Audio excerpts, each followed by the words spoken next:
Do you like messy interpersonal drama? Mentally ill women? Irresponsible alcoholics? How about the bucolic Norwegian countryside and pleasant homogeneous urban centers? Or boats? Cabins? Churches? Perhaps you're more into musings on life, the universe, and everything as presented by largely secularized, irreligious, liberal Scandinavians. If this sounds boring, then don't worry, because we can also look forward to a satanic black metal band, horribly brutalized corpses, rumors of ritualistic murder, and the title of today's book, The Morning Star. Welcome back to the Pillbox. This is the show in which I discuss books that I've read off the cuff. I have some notes here, and I'll be reading somewhat from those notes, but mostly speaking off the cuff.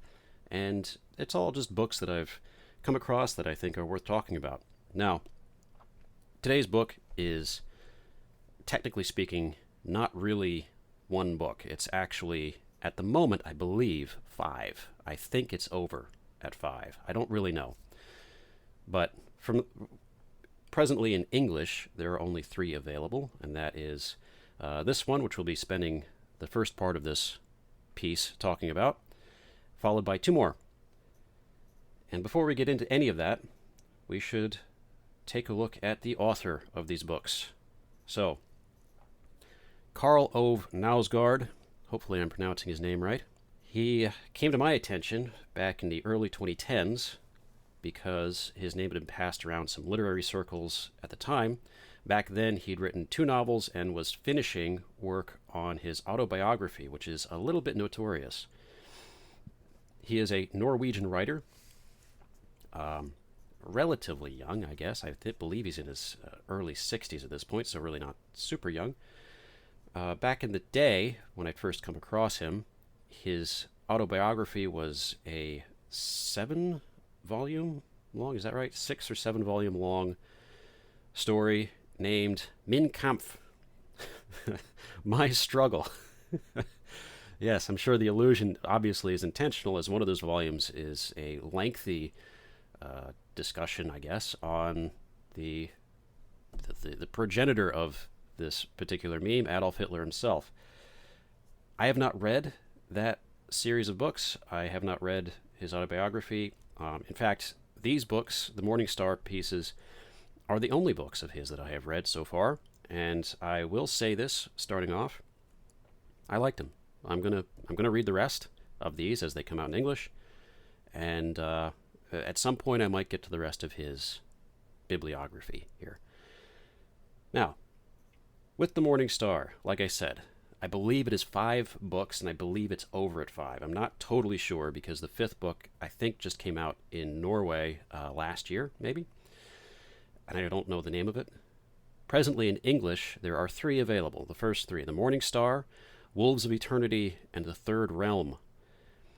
And the 4th book, The Night School, is due out in English, according to the publishing site, in January of 2026. So we have some time to catch up. I've read all 3 of these so far that are available, and like I said, I like them. What we're going to do here is I'm going to discuss the first book, and then the second book, and then finally the third book, and leave it at that. And whenever the 4th book comes out, hopefully I have a chance to get a copy and read it, and I might continue this and do another piece on it then. I don't know. I'd spent some time thinking about whether I wanted to discuss these books about 2 months now, because I finished reading these back in April, and at first I wasn't going to, because I don't like discussing things that are unfinished, especially a work like this. But sometime it sat in my head. I've keep thinking about different aspects of the narrative, and hoping that it all works out, and he brings this to a satisfying conclusion. But because it's still in my mind, I decided, well, I may as well do an informal piece and talk about it, which is exactly what this show is for. I tend to reserve my writing for pieces I am much more serious about. In the case of the Pillbox here, this is, like I said, off the cuff, informal, kind of a conversation, one-sided conversation with me and the computer monitor in front of me and the microphone in my face. You guys get to listen to it. So hopefully you come away with something worth listening to. If I had to describe this series of books in one word, it would be sprawling. It is sprawling. Very, very sprawling. It's long, but it goes by quick.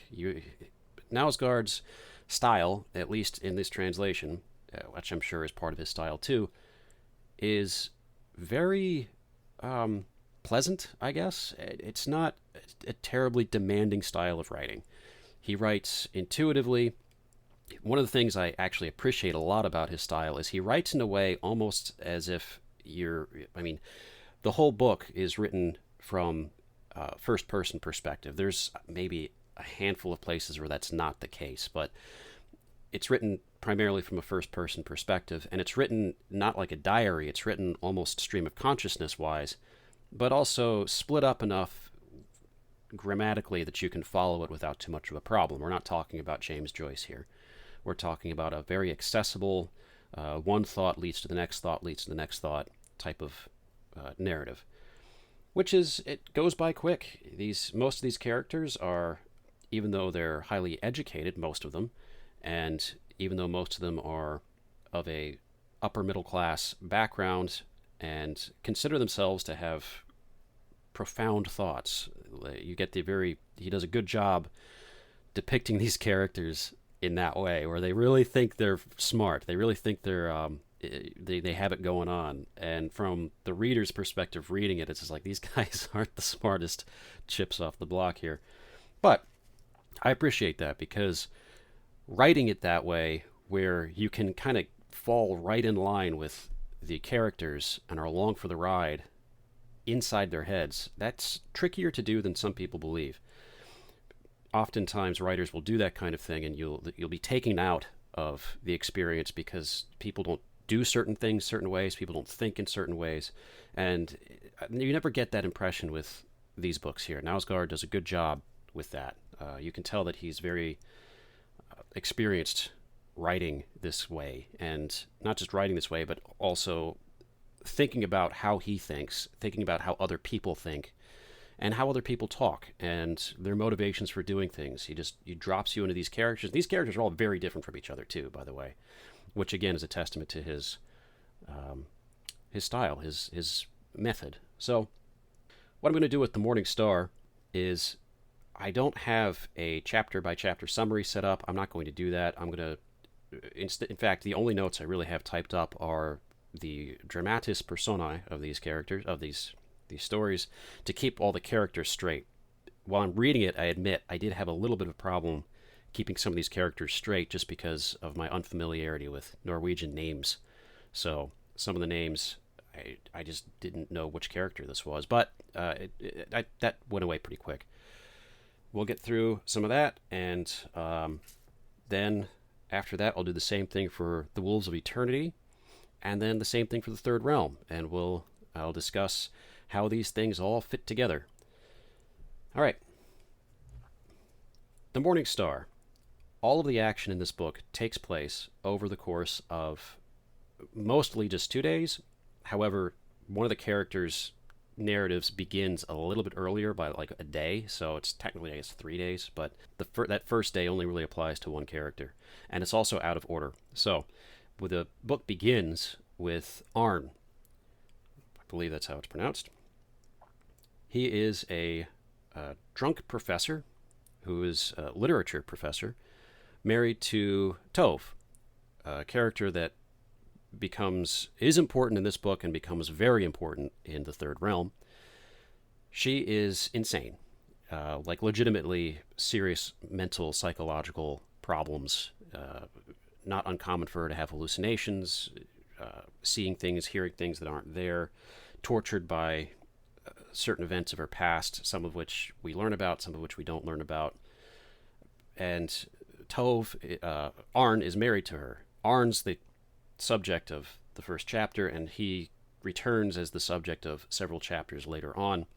But this book kicks off with this guy who's a literature professor. He's one of these people that doesn't really commit to anything. You know, he's got two twin boys that are, I want to say, 10 or 11, and a teenage daughter who's like 14, 15. Man, I think she's actually 16.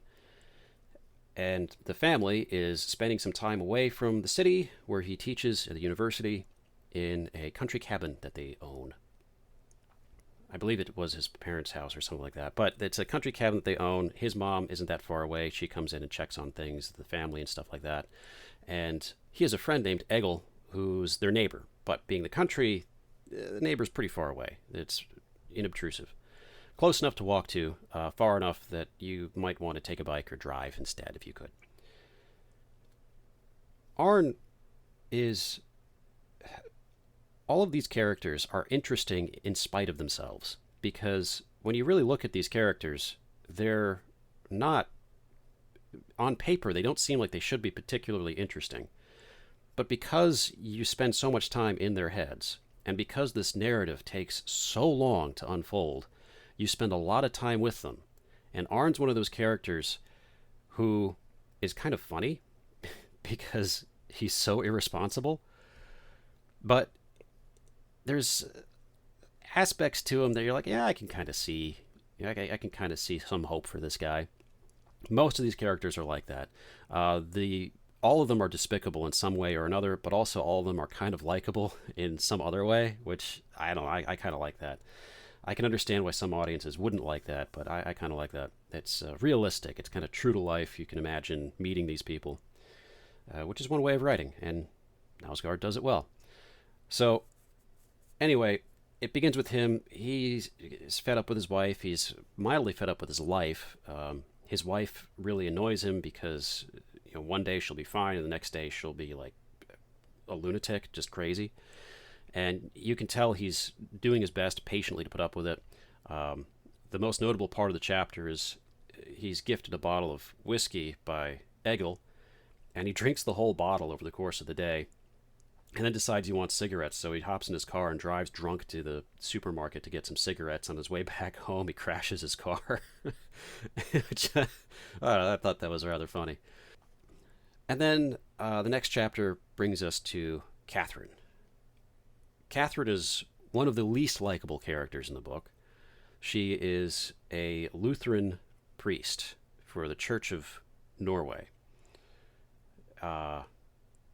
She lies. She lies about everything. Totally.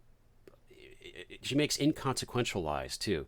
Her conflict is mainly with her own husband, and she's sort of having a midlife crisis. It begins with her returning from some conference, and this is the day before the rest of the action takes place. She gets on a flight and then gets home, but doesn't want to go home, so she ends up spending time at a hotel in town instead. And while she has this experience running into some older guy, a tall older fellow, who is remarkably informal with her, which is weird enough as an American. For a Norwegian, I'm sure it's even stranger. And she definitely takes note of it because it's like, this dude's weirding her out. And this is on top of her own baggage that she's dealing with she just, for a priest, in theory, in quotes, of course, she's not very holy, I would say. In fact, she's in many ways the opposite of that, in spite of herself. All resultant probably from maybe bipolar disorder, despair, depression. Stress, perhaps, could just be as simple as stress. Anyway, she gets back into town. She has a fight with her husband. Her husband suspects that she's been having an affair, even though she hasn't, but she's giving all the impressions that she has. And she conducts a funeral for a guy who has apparently no family, but the dude that she's conducting the funeral for died several days before, and he looks exactly like the person that she ran into at the airport. So something weird's happening here. Pretty cool. Knausgaard peppers in the cool parts of this narrative on throughout, not on top of. They're inundated, immersed in the book, and it's hard to remove the cool parts that I'm talking about with this paranormal elements of the book from this dramatic unfolding of these very flawed, very depressing characters. They're not all depressing, actually. Some of them are there's hope for them. The Catherine story pops up again. she ends up, she and Arn end up interacting much, much later. I think it's actually not until the third realm that they interact, because she's doing some sort of research into some sort of occultic practice that was brought to her attention. The occult is part of this book, but I suspect it's going to become a much bigger part of the book in the fourth and fifth books, but I don't know because I haven't read them, like I said. This book is all setting things up, setting things up, setting things up, setting things up. Following on from Catherine, we have Turid, who is again, mildly irresponsible nurse at a psych ward. And she's also the mother of a young adult boy, he's like late teens, I think, who games too much. And she's the wife of another character in this book that we will also have a chapter with, called Jostein.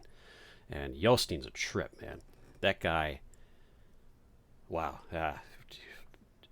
A nightmare of a human being. The kind of person you would never want to interact with. Not like in a villainous way. He's just a real scumbag.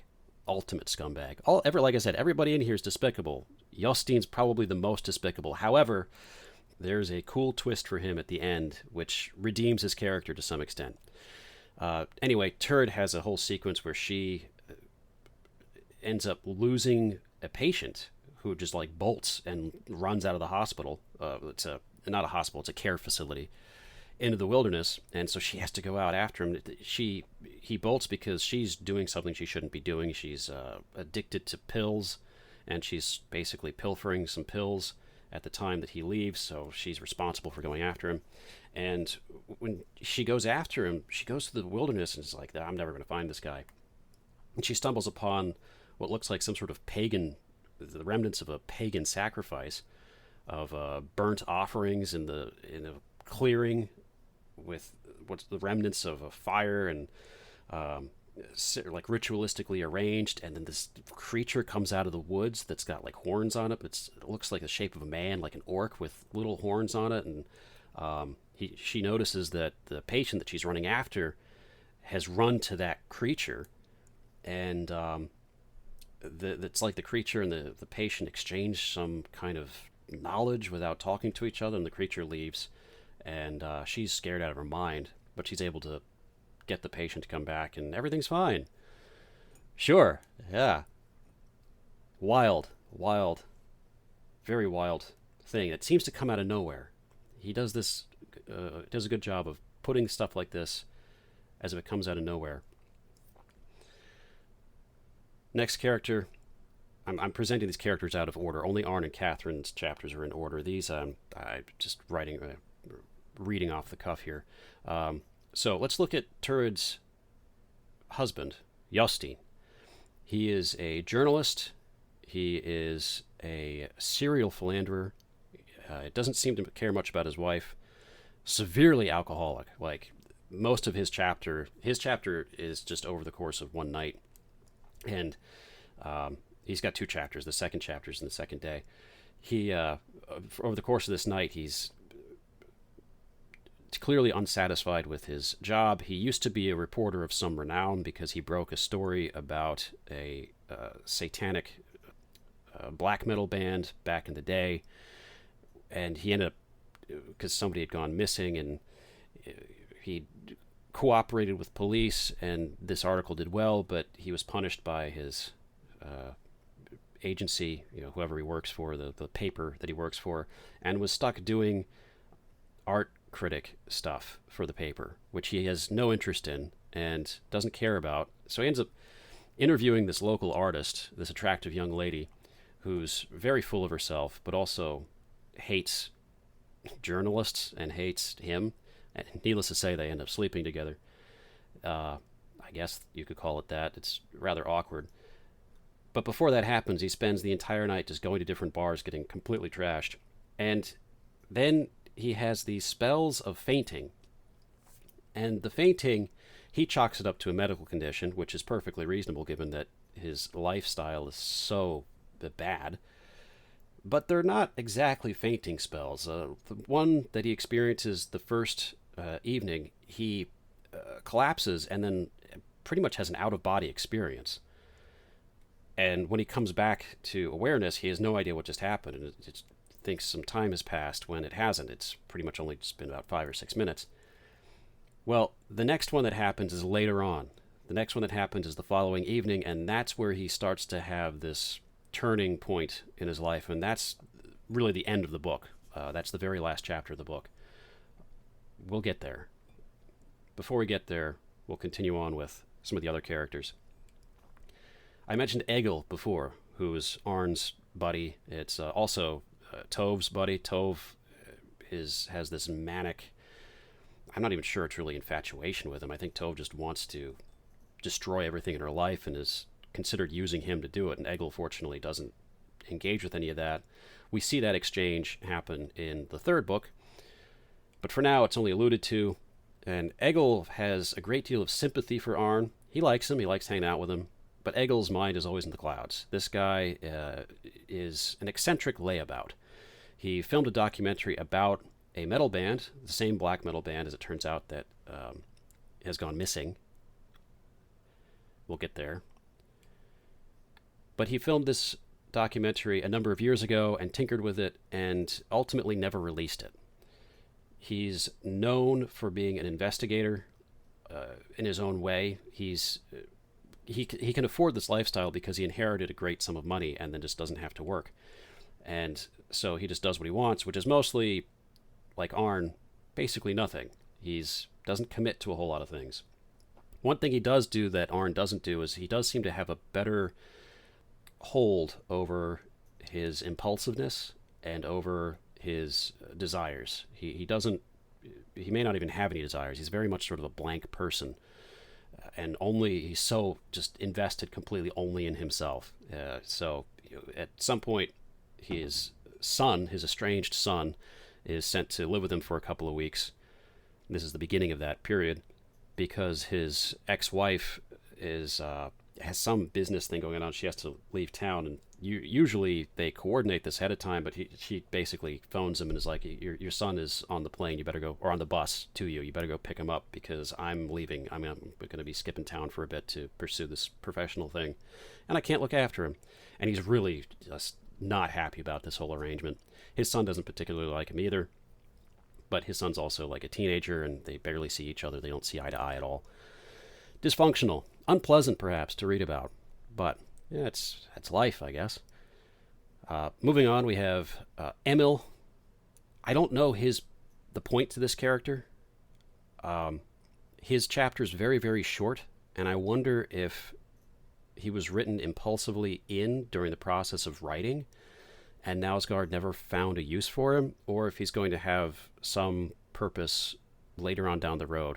But he's a young guy. He's a college student or college-age student working at a children's care facility, and under his watch, a kid gets injured. But nobody sees it except him, and it's purely by accident, but again, because he's irresponsible. And he's also the vocalist for some band, and there's some mild band drama, and that's that. I don't know if I missed something, and I missed some character relation that he has with somebody else, but that's sort of that. We also have Solveig, who is a surgeon, and she is the mother of another character named Line. Line will become important in the third book. Brace yourselves for that. She, again, like all the other characters, she can't get out of her own way. She's stuck in her own head too much.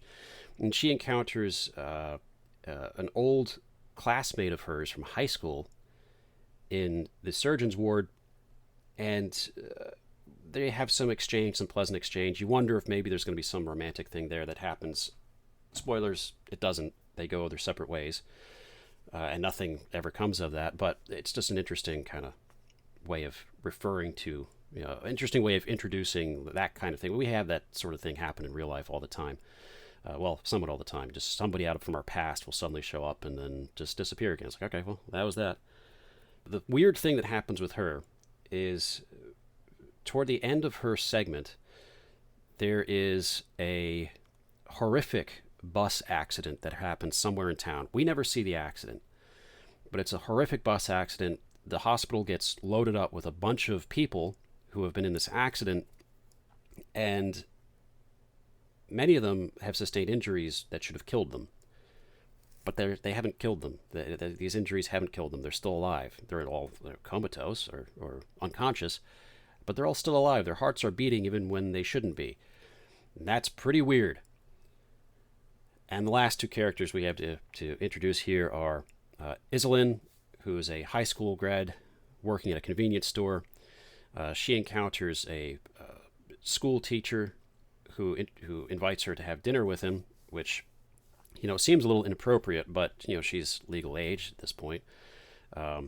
And all outward appearances do give the impression that the school teacher is just genuinely concerned for her and just wants to catch up, because she was a promising student, a promising musical student, was very, very excellent singer, and he just wants to make sure, hey, you're working at a convenience store, is everything going all right? And of course, she is hyper aware and hyper. She's one of those characters who is very conscious of the fact that she has not lived up to her potential. At least she doesn't think she has. She's all of 18 or 19. There's not a whole lot. You've got hopefully the rest of your life ahead of you.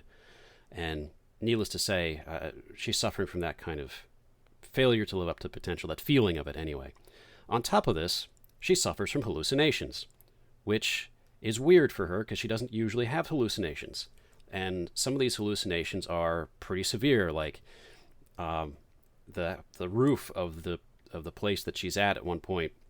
She sees the roof just get ripped off and people just start getting killed and stuff, and very horrifying stuff, and none of it happens. She's like, I need to get out of here.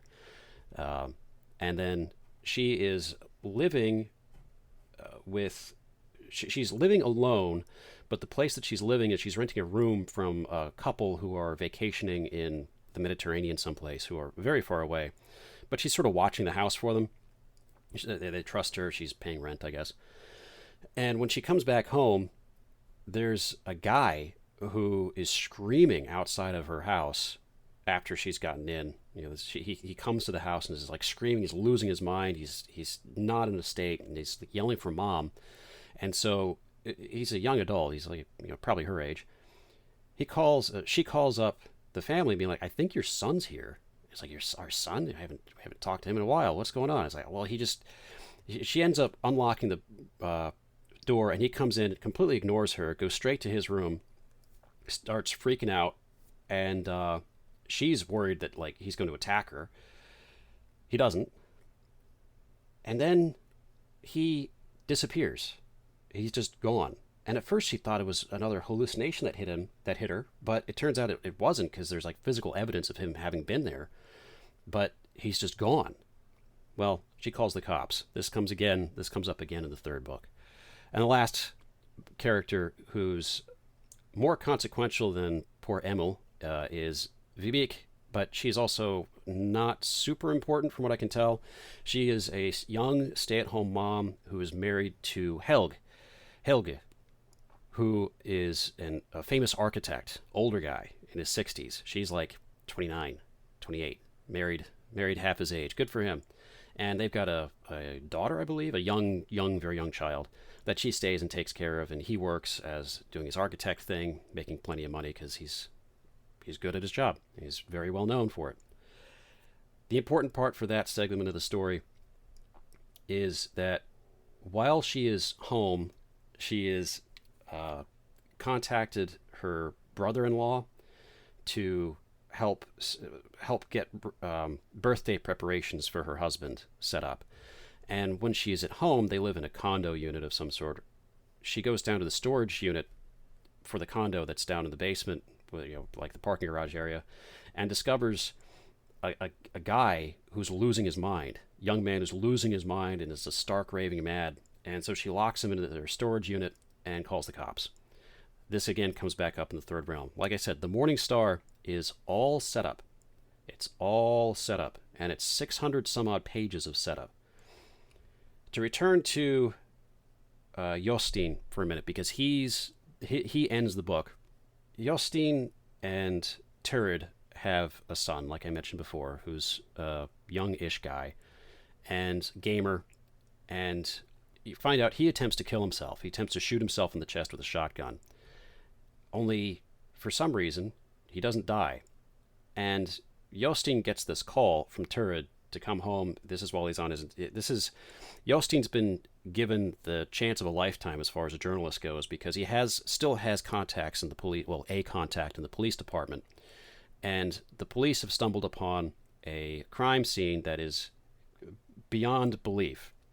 And Yostein goes and finds the crime scene and is basically let to look around without touching anything and without writing anything that the cop tells him, like, absolutely do not break this specific thing. And it's like he knows Yostein has honored his word before about this type of stuff, but Yostein also will say literally everything else except for the one thing he's not allowed to talk about. So some journalistic integrity, good for him, I guess. One of the only admirable traits he seems to have. He gets to this crime scene, and it's this murdered black metal band with one guy that's missing. And their bodies have just been completely, like, totally mutilated as grisly, ghastly stuff. And there's footage that has been recovered that Yostein's not allowed to look at because the police have taken it into evidence. While this is happening, this is in the middle of the night, he finally gets home to find that the cops have been to his house, and the paramedics have because his son tried to kill himself with a shotgun. But it turns out his son's still alive. He calls up his wife, who's in the hospital with their son, who's still alive, even though he just took a shotgun blast, like point blank to the chest. Should have pulverized his heart. But he's still alive. And that's kind of weird. He's on the phone with her. He hangs up. He crashes his car by accident and slips into a coma. And for like 50 pages, I have to look at the page count, he's in a Norwegian forest and he drinks from the Leith, which wipes his memory. And he's wandering around this forest, encountering people who are probably dead. He encounters his son, and his son marches off and says, like, you shouldn't really be here. Typical afterlife type of affair. And he doesn't realize it's his son. He thinks it is because he's lost his memories. He's lost all understanding of who he is. One of the characters he interacts with during this period, during this segment, mentions, like, oh, you drank from the stream. You've lost your memories. Bad idea. So they go off, and he follows his son to some sort of bizarre camp that has this bridge that people are trying to get across, and there's these boats, and it's very vividly described and insane. And there's like this ritual going on, this ceremony. It involves these creatures that look like the creature that Turid had encountered before in the forest, but like she was awake then, and this time like Yostein's going through this near-death experience, roaming around. I don't even know what to call it because it's not exactly purgatory or limbo. It's just some bizarre death space. And some events happen, and then he's brought back to life. Basically, he's brought back into his body. He's in a hospital. Turns out he's been in a coma for like 2 weeks. And the book ends there with he asks the doctor, what about my son? He was supposed to be. He was like, your son's fine. He's been checked out. But that's going to be he asks about the article he was writing to make sure he got credit for it because he was afraid he'd be screwed out of his article again. This article about the death metal or black metal band killings. And the doctor's like, yeah, but nobody, sure, I guess, but nobody cares after what's happened. Like, the world's totally different now. And it ends there. You're like, what the heck is going on? What happens? How do you end a book like that? Well, easily, actually. It's a good way to end the book. And that's that. And he comes out of his coma, by the way, better, a changed man. He returns to sort of sanity. He returns to remembering who he is, and with all of his flaws and stuff. But he's got he's taken something of this experience with him, and hopefully has become a slightly better man. We don't know. We don't know yet. We don't know if he has or not. Now, the one thing I've left out of this entire thing, this entire explanation, is the name of the book comes from the fact, well, I'm sure it comes from many things, given that the nature of the book is about, the book concerns things about the occult, paranormal, satanic ritual stuff. So we can easily imagine that the Morning Star is referring to Satan, of course. Then, but it's also because all of this action takes place over 2 days and 2 nights, and the first night, a giant, huge, bright star illuminates the entire sky like a supernova, but it's described as being something different. It's described as just being this mysterious, enormous, bright star. And that coincides with the dead not dying, people staying alive through these horrific accidents that happen to them. And it coincides also with the Satan worshipping, in theory, black metal band getting killed. So that's The Morning Star. That's the first book. I've left out, obviously, a lot, because this is the kind of book where, you reach the end of Act 1, and Act 1, for any other author, would probably only be about 200 pages, and not 600 and, fittingly, 666. That's actually the pagination, which is a nice touch. I don't know if he did that on purpose. I don't know if the Norwegian page count is the same, but it's fitting for the book. But Knausgaard maximizes it. He doesn't let the characters just be characters that are there purely for the sake of this mystery that he's presenting, this paranormal, occultic mystery that he's presenting. Instead, that gets tied into these messy interpersonal relationships that these characters have. Many of them not even with each other. Like I said, most of these characters don't interact with each other. There's a couple, like Catherine and Arn end up meeting each other much later in the Third Realm. Jostein and Turd are married to each other. Egil and Arn know each other, but Solveig, I don't think interacts with almost anybody else until the Third Realm. Iselin only interacts with some of the cops that you meet in the Third Realm, and one of those cops is actually Jostein's contact, so they have some back and forth later on. Vibeke only interacts with Helg, who's a character that we end up having some chapters with in the next 2 books. So it's not like it's definitely not a short, compact, easily digestible little story. It's sprawling. And you begin with each character with their problems, their petty lives, their dysfunctions, their the things that bring them happiness when they're able to find them. He begins with very humanizing characters, and that's really cool. Most writers who try to do that, I don't think they do it quite as well as this, because one, Knausgaard's style, again, I'm working it through a translation, but his style is very plain and upfront and very just accessible. So you're inside of these characters in a way that other writers often can't do effectively. And I like that. So that's The Morning Star. Just wait, because we also have to get to The Wolves of Eternity in the Third Realm. And The Wolves of Eternity is the longest so far. It's like 800 some odd pages. And the Third Realm was the shortest, because I think that was 400. So we'll get there. For now, I'm going to take a break.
you, only a few seconds.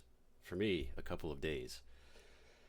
So, we move on to The Wolves of Eternity, book number 2 of Knausgaard's Morningstar series.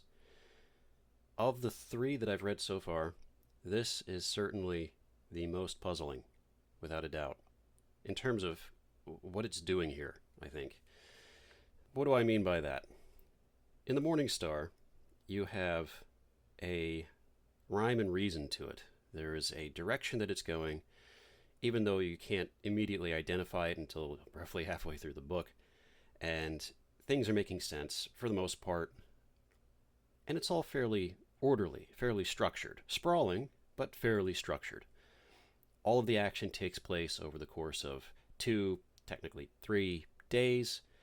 And even though most of these characters do not interact with each other quite yet, they're all in relatively the same general location because they're all in the same country. They're all in Norway. The Wolves of Eternity is completely different. Completely different. The Morningstar takes place in the late 2010s. If I had to guess, 2018, 2019. It's clearly before all the COVID stuff. The Wolves of Eternity takes place all over. It takes place in the mid-1980s, 1985, I believe. It takes place in the late 2000s, 2008, 2007, 8, I think, if I had to guess. And it also takes place in the build-up to the Morningstar. It takes place, the last segment of it is in over the course of those couple of days with the star appearing in the sky. The Wolves of Eternity is also the longest of the books so far, at least that are in English, and the most meandering. I would hesitate to call it experimental, but it's certainly meandering, and it's every bit as sprawling as the Morningstar. However, it's a smaller cast of characters. So, that's the other thing. There's no sharing of any of the characters between this and the Morningstar. It's almost like it's a completely different book. And it reads like it is until you get to the very end and we experience the birth of this new Morningstar in the sky. And like, I see. Okay.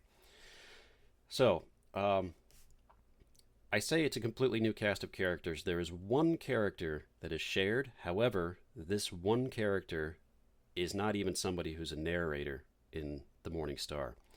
It's Helg, who was the architect, the famous architect, who we barely even see in the Morningstar. I think we hear him on the phone, and we hear him mentioned by Vibeke, his young wife. He gets to narrate the first couple of pages of The Wolves of Eternity, where he details witnessing a car that has run off the road and has been totally submerged as a child. He sees this as like a 10-year-old, 8-year-old, whatever. And he knows that he can't help him. He can't help whoever's in the car because it's too far down, and he's a kid. And he knows that he should go and get help. But instead, he goes home, and he doesn't say anything to anybody, and he goes to his room, and he goes to sleep. And this memory haunts him for the rest of his life. So that's how the book starts off. Then we change to Sivert, who, this is 1984, 85. He's 19 years old, has just finished a stint in the military, in the army, and it's summer, and he doesn't know what to do with himself. And this lasts about half of the book, a little bit less, of just Sivert going about his daily life in a moderately rural area of Norway, and that's it.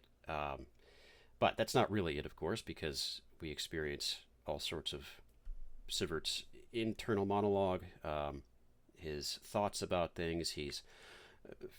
I would say he's conservative by Cold War estimates, especially for a 19-year-old, definitely anti-communist, and suspicious of anyone with communist leanings, which makes sense given where Norway is. And this kid, this guy, his father has been dead for quite some time. He lives, was living in a barracks, but he's since moved back home for the summer. His mom kind of dotes on his younger brother, and his younger brother is about 6 or 7 years younger than he is. Maybe he's 14, 13, 14. It says in the book, and I haven't gone to check because I'm certainly not doing my research today.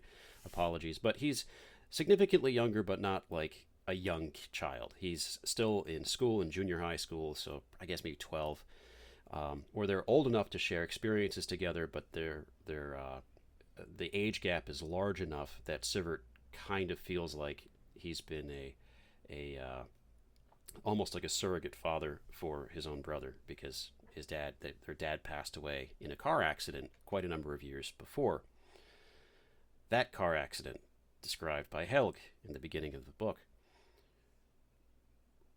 Well, the tension and the drama of this part of the book, and in fact of Sivert's character, is that while he's home for the summer, he decides to help his mom out. His mom, he's got a bit of a contentious relationship with his mom, which he can't help it, really. It's they're just human beings. There's nothing evil at the root of the relationship. There's just tension. But he decides to do his mom a solid and help her out and clean out some of the garage where his old man's stuff used to be and still is. He decides to go through it, and it's been long enough. May as well, while I'm here for the summer, try to put the house in order. Because his mom works in a hospital, I believe. Is that right? Well, that's not super important. What's important about her is that she works and that she's, kind of not doing great mentally, as well as we'll find out later, health-wise. He goes, he cleans out the garage, and he stumbles on a box full of letters, which he doesn't think too much of, and his old man's been dead for quite a while. So he goes through them, and it turns out that these letters are in another language, and not just any other language. They're in Russian from the 1970s and early 80s, which really is cause for alarm. He has no idea what's going on with these, and he has no idea why his old man had them, or even what they are or what they say, because he can't read Russian. And in Norway, at that time, finding someone who read Russian was doable, but not like the easiest thing in the world. And of course, there was no internet either, so you couldn't just feed them into a scanner and then have ChatGPT translate them for you. He can tell by the handwriting that they are written by a woman. At least that's what seems to be the case. Women tend to write. Generally speaking, you can detect the sex of a person based on their handwriting. It's just social convention, maybe. I'm not sure why that is. It is the case. And these look like they're written by a woman, so his mind's racing this whole time, trying to think of, like, why did my dad have letters written in Russian from a woman? So it's gnawing at him. He takes one of these letters, and he goes and he finds somebody who is well versed in Russian, this historian that's in town, older fellow, that he reads Russian, he speaks Russian, but he's very much historian, but kind of also artist. He's not really an artist, but he's into writing, he's into art. He's a liberal arts type of fellow. And he arranges to meet with this guy, and he goes and brings this letter and asks him to translate it, if he's so willing. And the guy only asks in payment that Sivert read Dostoevsky's Crime and Punishment in return. So mainly so that he can come back and have somebody to talk to books about. But also because he sees in Sivert this 19-year-old guy that could probably get a lot out of Crime and Punishment. That's one of the narrative lines in this part of The Wolves of Eternity. The other one, with Sivert, is a fledgling, I hesitate to even call it a romance because it's not written much like a romance, but he because of his youthful stupidity in some sense, he ends up crossing paths with Lisa, who is a girl.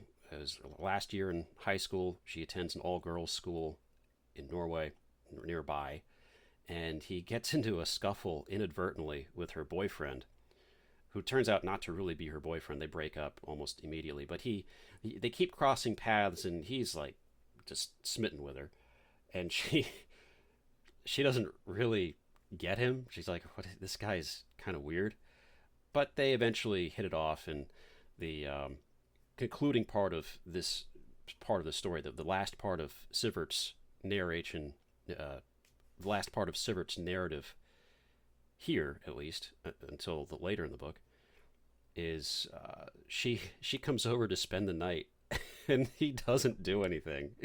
They watch a movie, they hang out, and then they just go to sleep, and he's that kind of guy, which is, I liked that. It was kind of refreshing to see. He's pretty stupid. He's very, very stupid in that way, but good for him. Other things happen with Sivert in this 1985 segment of the book. He gets involved with rugby practice again. Is it rugby? I think it's rugby. He gets involved in some sort of, no, it's soccer, football, in quotes. We all know its real name is soccer. Because it's a team that he had some affiliation with when he was still in school. And they're like, it's for the summer. Yeah, come on back. He ticks off some people there. They lose a bunch of games. At least they lose one game. All of this is kind of incidental.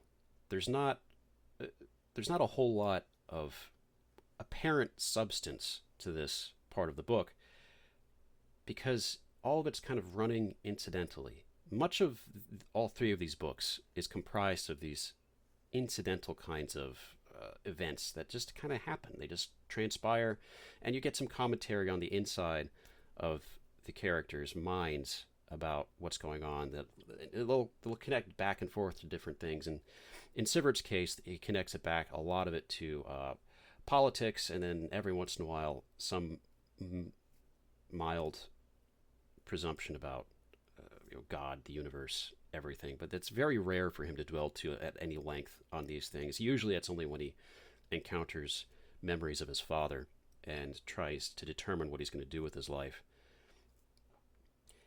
Now, one thing of note, too, is one of the shifting points in this part of the story.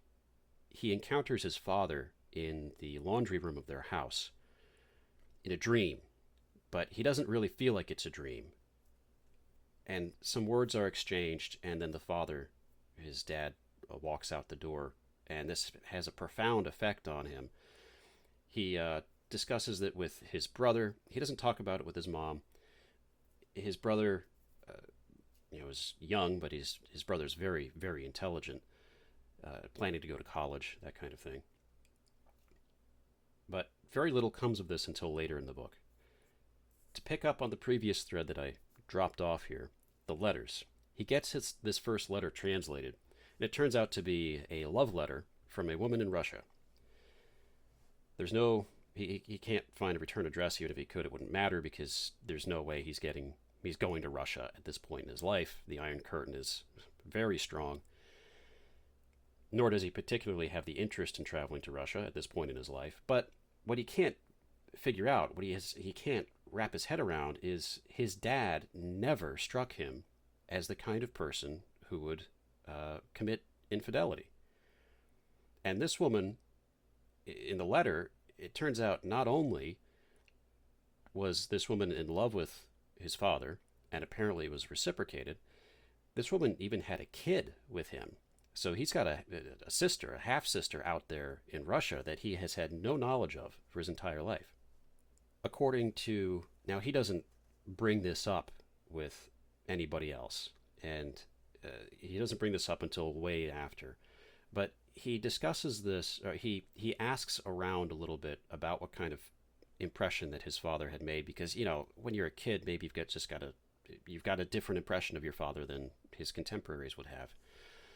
So he asks his uncle just some general thoughts about his dad, what kind of person his dad was, these sort of things. And everybody's pretty much in agreement that um, he did not come across as the most attractive guy in the world.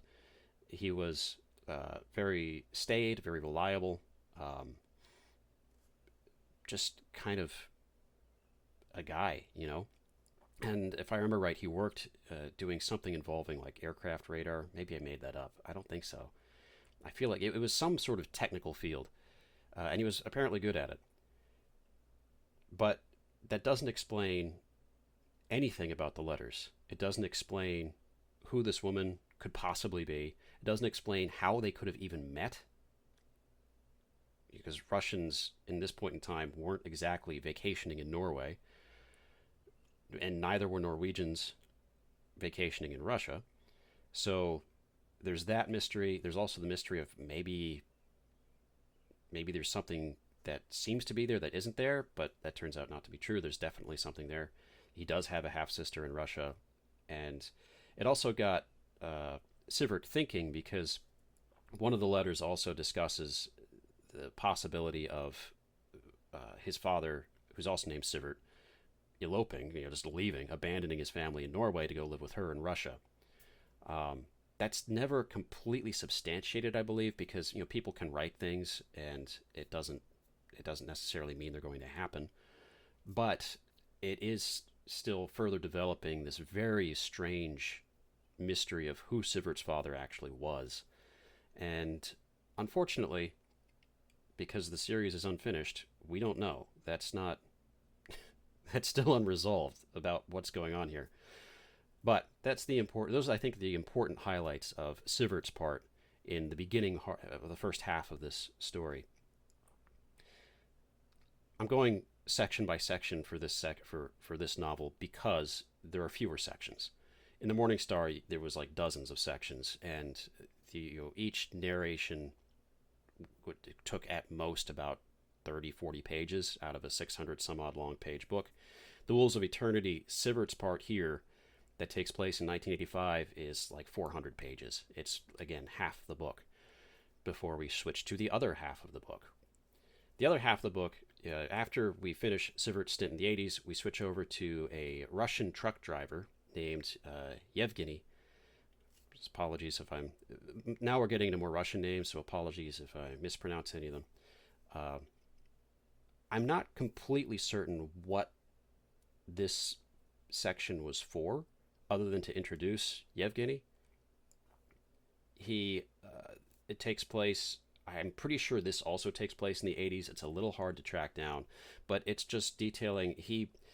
He's a truck driver. He's given a shipment. He has to send it up to St. Petersburg, which from Moscow is quite a drive, or vice versa. No, I think he's going north, and he's assigned help with this younger fellow who's got a bit of a sketchy past, but seems reliable, and decides after doing some job with him, he lets that kid go and go back home. It's like, yeah, just you're young. You need your sleep. You need to. This is just going to help you get your life together. Don't worry about me. I'll take this up to where it's got to go on my own. It's not a big deal. I've been doing this job for years. He does that. He gets on the road, and he gets robbed. He gets truck jacked, and his truck is stolen, and his clothes are stolen, and it's the middle of the night in a Russian winter. And he's lucky to be alive, and he ends up having to break into somebody's house to get clothing, and he talks to the cops, and the cops just arrest him. And that's the end of it. It's like 15 pages of just this insane thing that just happens to this poor guy. So then we switch again, and then we have it's like an intermission almost. We get to Alevtina, who is the half-sister of Sivert. Her part of the narrative kicks off in 2008, 2009, 2007, somewhere around there. An exact date isn't given, but there are references to events and technology, and I like I said, if I read this a bit more closely with the intent of talking about it in more depth, I would have tried to nail down the exact years here, but you get the idea. She has a son. She's unmarried. Her son at this point in time is he's still in school. Is that right? He's got to be like 16. He's barely in school. He might be college age, but no, I think he's still barely in school. Either that or he's like 20. And she's like 40. She had him fairly young, quite young, in college, actually. It sort of threw a lot of her life off track. She gets into that later in her story. His name is Seva, I think. That might be short for something. I don't remember, but that's what I found. And he's rebellious, the child of a single mother, that sort of thing. And not just any kind of single mother either, a single mother who is definitely a sort of a career-minded woman. Her much of her section throughout this part of it, she's balancing her father, who's getting old and lives away from them. And in fact, that's part of the story. She's preparing to go spend some time with him because it's his birthday, and she always goes to see him on his birthday. So it takes place over about a week or so. And her father was a classically trained performance concert violinist. Her mother was the woman that Sivert's father was exchanging letters with and apparently knew and had a daughter with. Some of that is revealed here, but not very much, because she is aware of this previous relationship that her mother had, but not very in depth, because her mother didn't talk about it very much. And then I said her father, the person that she considers more to be her father is this concert violinist whom her mother met after the whole thing with Sivert Sr. When that, I guess, fell through because either he decided not to move to Russia and then died, or he just died. We don't know what the chain of events there happened, how that worked out. Like I said, this part of the story doesn't concern that relationship very much. It's really just bringing into the light Alevtina's what's going on with her. Now, it, like I said, takes place in 2008. She's 40, I want to say, 40, in her early 40s. And she's juggling her father and her father's interests, which are primarily artistic and philosophical in nature, which some learned old folks end up getting deeper into later in life because they have the time for it, in his case. So there's a lot of talk about Russian literature, which is pretty cool, but a lot of it's going right over my head because I haven't read that much Russian literature, certainly not as much as I would expect a educated Russian literati to have read. She's also heavily interested in life, biology. She works as a biologist lecturer in the university there, and so there's quite a bit of talk about evolutionary biology in this part of the book, which is interesting, I guess, but it's all through the mouthpiece of Alevtina, who is predominantly an atheist and depressed, and mildly depressed. She's not super depressed. She's stressed out, but she's not super depressed, and is, again, secularly minded and not, certainly not religious. So you have, much like in The Morning Star, you'll have these characters, in this case Alevtina, talking about the mechanics of the world and almost lamenting that these mechanics don't seem to have a higher purpose, because the field of study that she's operating in isn't equipped to answer questions like that. Now, some people may find that to be kind of boring and dull. I find it to be fairly relatable, having grown up like that myself with zero religious background, at least no organized religious background. I understand where they're coming from when they're making these sort of lamentations. I do find them to be a little tedious now and then, depending on how they're being framed.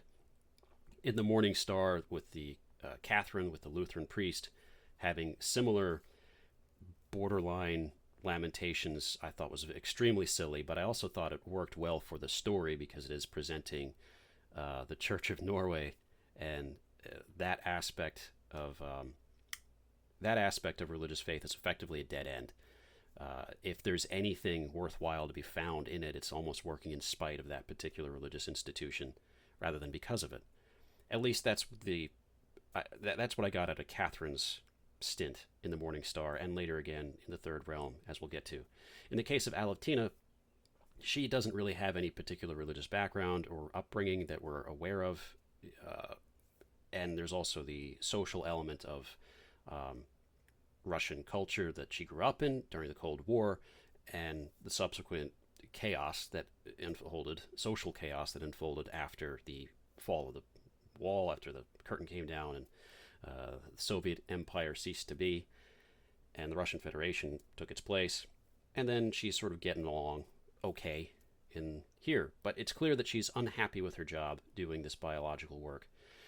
So a big part of this is one of the weirder parts of the book, narratively speaking, because at parts it's very clear that you're in 2008, you're with Aleftina and her son Seva, and they're finishing their day, or they start their day. She goes, lectures for a bit, has to deal with somebody has to deal with a student who's trying to disprove Darwinism in the middle of a lecture, which can be a little tedious, but he's asking good questions. And then switches, and then goes to evening comes. She gets her son, and they go to the train station. They get on the train. They go off on the train to see her father for his birthday, and there's some events that happen at their father's house, at her father's house. We'll get to that. That's pretty rough. But interspersed throughout all of this are flashbacks that are obviously flashbacks because they're not taking place at the same time as all these things are happening, but they're flashbacks that are written as if they're happening happening in real time, because all of this is again written through the lens of her own interior perspective, her interior monologue, I guess, her interior life. If you've seen the film Only Yesterday by Isao Takahata, the Ghibli film from 1994, 92, I believe, very much like that, where you have this main narrative, and this main narrative is not even embellished; it's brought to life by these flashbacks that the main character experiences, and that film does a really good job of interweaving, because it's animated. Like, you could do this even in without animation, but of interweaving these flashbacks into the main temporal line of the story seamlessly. This is what's going on with Aleftina's part of the story in this section here, because she'll talk about her mom dying, and it'll go from seamlessly just her ruminating about it because she gets on the train and she was reminded of something. Now she's thinking about her mom dying, almost like she's lecturing to herself in her own head because she's presenting it to the audience. But then it'll just suddenly be like her standing in the hospital, or talking to her mother, like her going there when Seva was a small child, to visit the hospital bed, and all that kind of thing. And that ends up, her relationship with her mother ends up winding out toward her own dissatisfaction with her job and her attempt when she was a little bit younger. Like, well, before we get to the job issue, her relationship with her mother unfolds into her time at university as an undergrad, and when she met Seva's father, who was, she had never dated a boy before, and this guy was like completely outside of the realm of anybody she would have normally considered, because she was the type of girl who just tried to do, I would say, try to do the right thing, but that seems a bit generous. She tried to do the thing that was expected of her. She was that kind of woman. And this guy was clearly the opposite of that, sort of like, rough and tumble, whatever.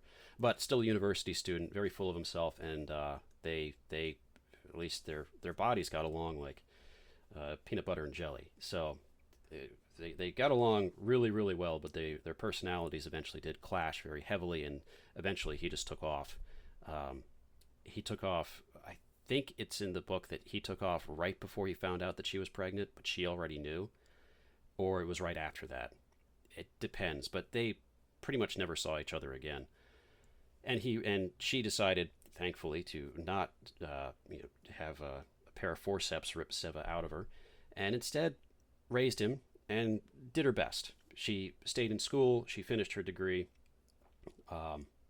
and was very academically inclined. She decided to go for a grad position through a professor who clearly was very interested in her. But part of this, part of the research that they were conducting was way up remote, not super remote. I mean, Russia can get quite remote, but this was remote enough. You take a train and had to take a boat to some island someplace and to study a very specific biological biome that of some kind. And she talks about that too. And that gets right into that. And this is where she starts to kind of really question what she wants to be doing with her life, but it seems clear that she still ended up going in that direction because she was still a university professor at the end of the day. At the end of all this, she gets her professorship, and she leaves Seva in the care of her mother at the time, who's still alive. While she's on this thing, she does end up doing something else because she intends to go through this professor, go through this research position up at this camp with all these other people, but she doesn't like it there. She's all out of whack interiorly. She ends up dosing on hallucinogenic mushrooms by herself and almost dies, and then decides to go home and pick up Seva, gets in a fight with her mom. This is all very long-winded, but my point is she's not the most stable character. And we spend an awful lot of time with her, and she's not insane. She's not crazy. She's not even really that neurotic as these things go. But Knausgaard does a good job depicting these kinds of stresses in an interior mode. And frankly, he does a good job writing this woman, because she honestly, she's one of my least favorite characters. I don't like her very much at all, but she's very believable. So props to Knausgaard. Anyway, we get through closer to the end of her segment here in 2008. We finally arrive at her old man's house, and they have some conversation. She can tell he's not doing great because he's old, but other than that, he's still sharp as a tack in his mind.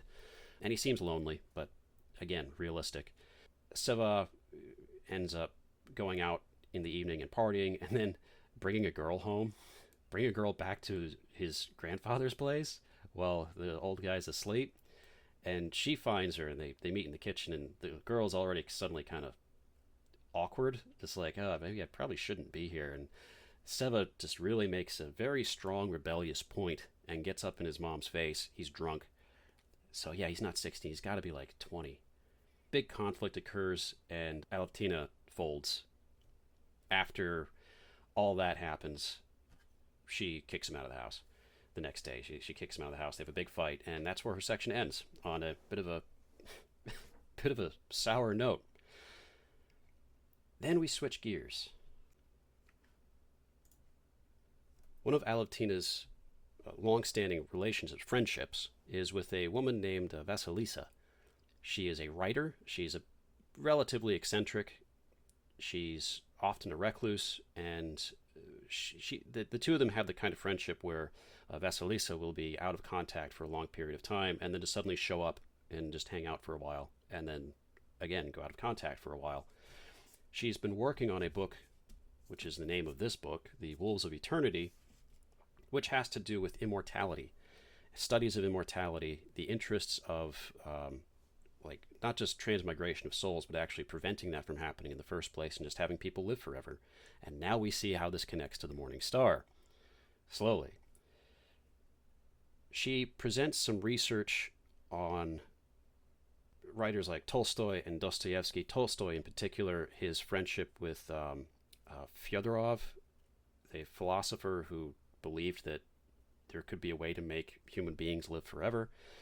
Some very eccentric, eclectic, synchronistic ideas about Christianity that are almost certainly not in line even with any Orthodox belief, much less Catholic belief.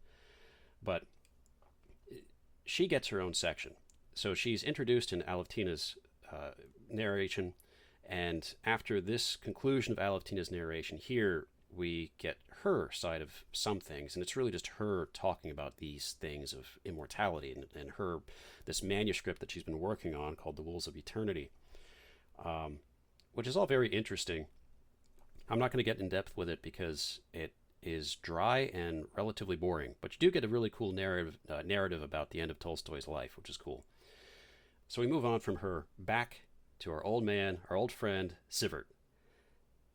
Now it is 2019. It's the same period of weeks, same week actually, that the Morning Star takes place in.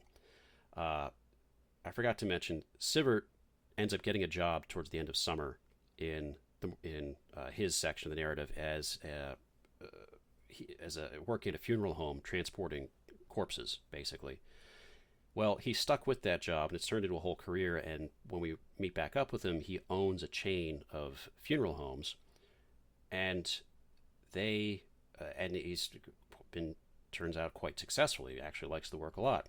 He's married to Lisa. They have a couple of kids that are all grown up at this point. I think 3 kids. They're all grown up. And he's finally decided to make contact with this family that he doesn't know about, or that he doesn't have any familiarity with over in Russia. The Cold War is long over. His mom's in a nursing home. His brother, we catch up with him, is a scientist, a very successful one, working in astrophysics or something like that, or weather. Maybe it's weather. Anyway, he's done well for himself as well. We watch as Sivert, this part of his story and the rest of the book, which is only about 100 some odd pages, he goes to Russia, to Moscow, to meet Alevtina, and is not aware that the mother who wrote the letters in the first place is long since deceased.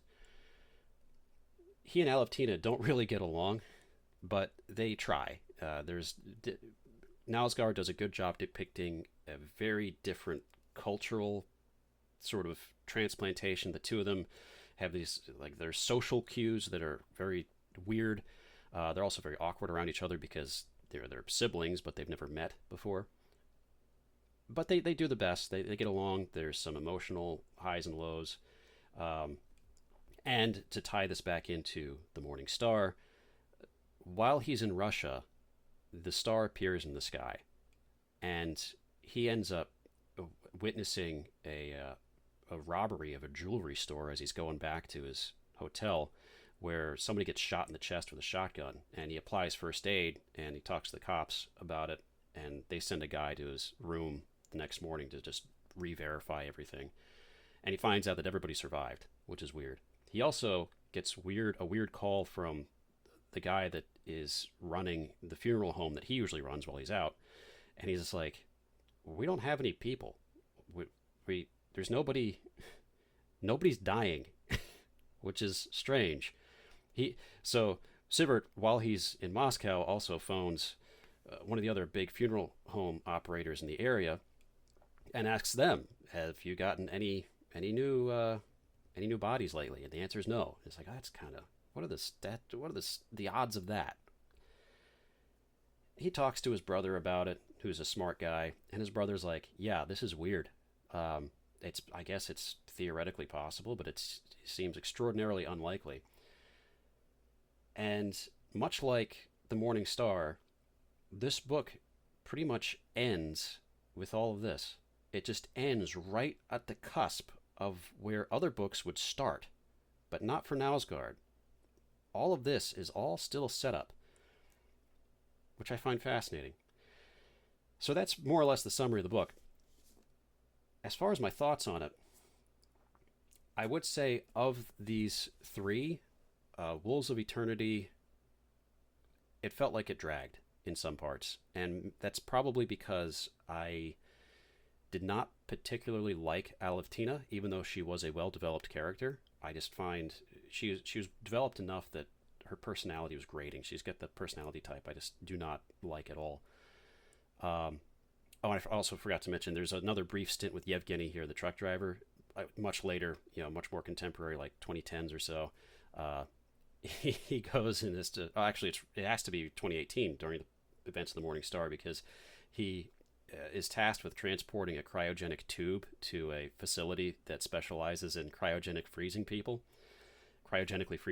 So he delivers this tube, and as soon as he drops it off, there starts to come a banging from inside of the tube, and he nopes right out of there. So that's cool. Anyway, it is the most puzzling of the books because there's so many different things in it, but you spend so much time with Sivert and Aleftina. Unlike the Morning Star, where you do spend a lot of time with those characters, but there's such a much larger cast of characters. And the Wolves of Eternity is 200 pages longer, 150. So, I guess my biggest thoughts on it are you get a lot of it just feels like you're in Russia for the segments of Aleftina's segment. I don't know how to explain that. Knausgaard just sort of puts you there without totally describing it. You just get that impression. You spend so much time with the character in her head that you just feel like you're there. Same with Sivert in Norway too. And much like the Morning Star, as the reader, you really don't know where this is going, which could be good. Sometimes works do that, and they're really, really good. I'm afraid that he's going to drop the ball. I don't know how he could drop the ball, but I am afraid that he's going to drop the ball. But before we talk too much more on this, it is worth stating that there is one more book to get through before we can offer a more comprehensive look at least what's been published so far. And that's The Third Realm. And we'll be right back. I'm going to take a short break, and we'll get into The Third Realm then.